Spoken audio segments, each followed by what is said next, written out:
La fin du rallye approche. Encore 2 jours pour ce Dakar 2022. L'heure du verdict pour bientôt, mais avant cela, aujourd'hui, une boucle de 346 km autour de l'oasis de Bichat. Et pour une fois, un horaire de départ acceptable pour les premières motos, 7h10 ce matin. Quand tu ouvres dans les dunes, tu perds du temps et tu fais la trace pour les autres qui en gagnent énormément. Et je sais que KTM, Husqvarna, GazGaz vont faire team, une seule équipe, et Honda a son 4 pilotes rapides.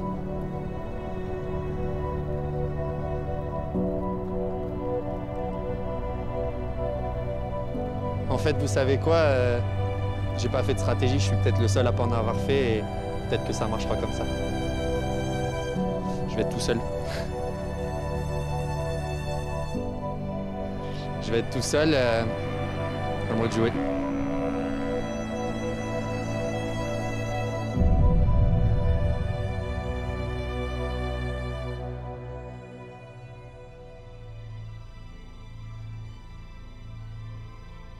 Adrien Van Beveren était prévenu. Il allait se retrouver seul pour faire la trace et pour éviter les pièges.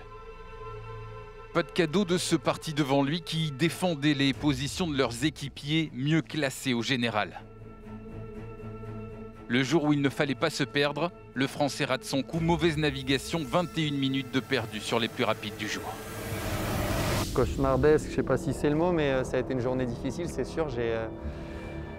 J'ai cherché le waypoint au 4e kilomètre. On sait que sur une seule note, ça peut tout chambouler.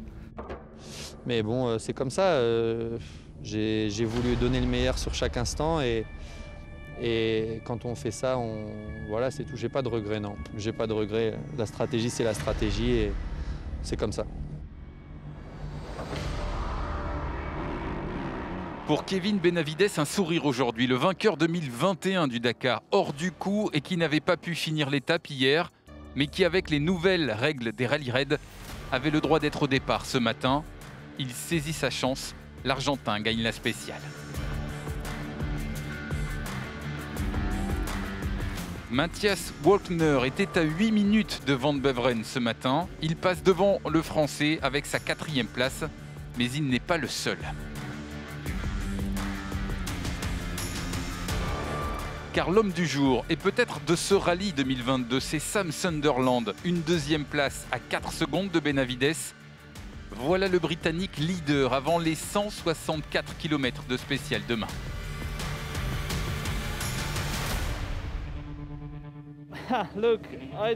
Je ne sais pas si la perfection existe en rallye.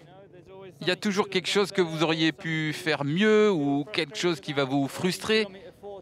Déjà au kilomètre 4, je faisais un peu des cercles, je cherchais mon chemin, mais bon, j'étais censé gagner du temps. Après cela, il y a eu beaucoup de pilotes, tous ensemble, à la recherche du contrôle de passage.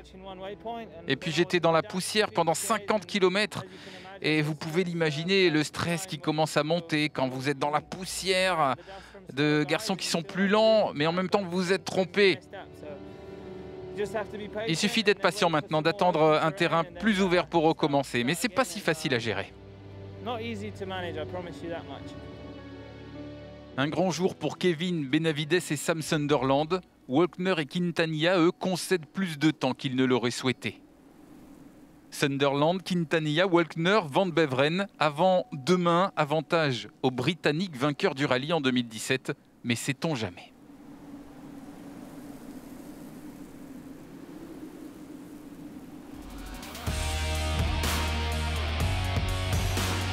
En quad, le Polonais Kamil Wisniewski, 39 ans, rêve du podium. Bien parti pour cela, 2e du jour, 3e au classement général. Le Brésilien Marcelo Maideiros continue son festival avec une 3e victoire cette semaine. Mais au classement général, pas de souci pour Alexandre Giroud. Plus de 2 heures d'avance pour le Français avant d'arriver à Jeddah demain.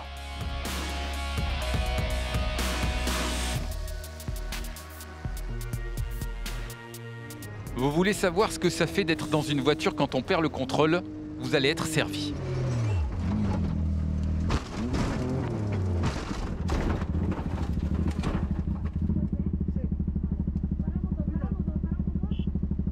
Guys, are you okay? Sí, sí, sí, sí. Sí, check it out. Pour un pilote qatari et un Dakar au Moyen-Orient, je pense que c'est important pour lui de montrer que des pilotes locaux peuvent être devant et gagner le Dakar. Nasser ne tombe jamais dans les pièges, il fait jamais d'erreur, de grosses erreurs de nav, de grosses erreurs de pilotage, donc sans problème technique, ça va être compliqué pour Seb de revenir sur Nasser Al-Attiyah. Revenir sur Nasser, c'était pourtant la mission de Sébastien Loeb aujourd'hui. Sauf que c'était trop compliqué. Parce qu'en face, une course d'équipe chez Toyota avec le coéquipier d'Al-Attiyah, Henk Lategan, parti plus tôt que son leader, qui va attendre pendant quasiment 10 minutes sur la piste pour aider le Qatari en cas de souci.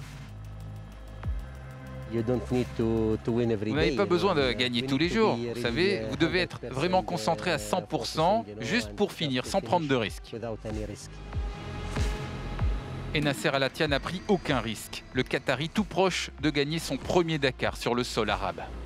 Les Audi, elles, auront gagné chacune au moins une étape. Le mieux classé au général, Mathias Ekström, 3e aujourd'hui. Le deuxième du jour, sur sa Toyota, Lucio Alvarez. Et le plus rapide, sur son Audi, l'Espagnol Carlos Sainz.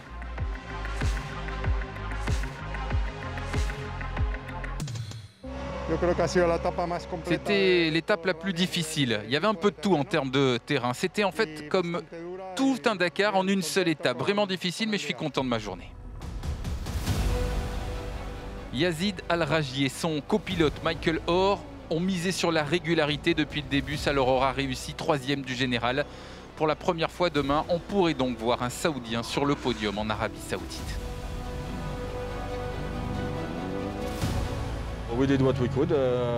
On a fait ce qu'on pouvait, ça a été encore une grande étape, donc pour le moment toujours deuxième. Bon, c'est pas si mal. Carlos Sainz lui montre une nouvelle fois que quand la voiture va bien, il est toujours aussi compétitif.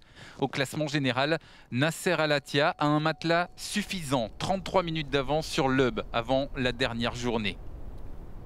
Sébastien Loeb qui de son côté lui augmente son avance sur Al-Attiyah au classement du championnat W2RC. L'année dernière, on a battu un record en étant le plus jeune à avoir remporté une étape. Cette année, on bat le record du plus grand nombre d'étapes en un seul Dakar. J'espère que l'année prochaine, on pourra battre le record d'être les plus jeunes gagnants du général. On essaie de battre tous les records. Seth Quintero, 19 ans, 11 victoires sur ce Dakar. Record de Pierre Lartigue battu au classement général des T3. Chaleco Lopez est toujours intouchable. En T4, Marek Gogzal remporte l'étape et prend la 3e place au classement général. Changement de leader dans ce classement, c'est Gérard Fares qui mène maintenant devant son coéquipier Austin Jones.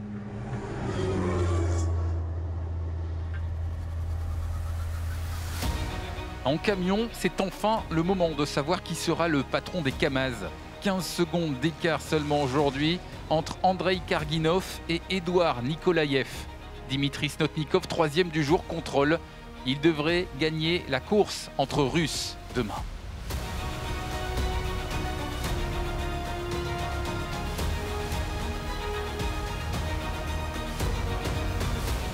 Demain, justement, dernier jour, dernier effort entre Bichat et Jeddah, 680 km, dont 164 de spécial.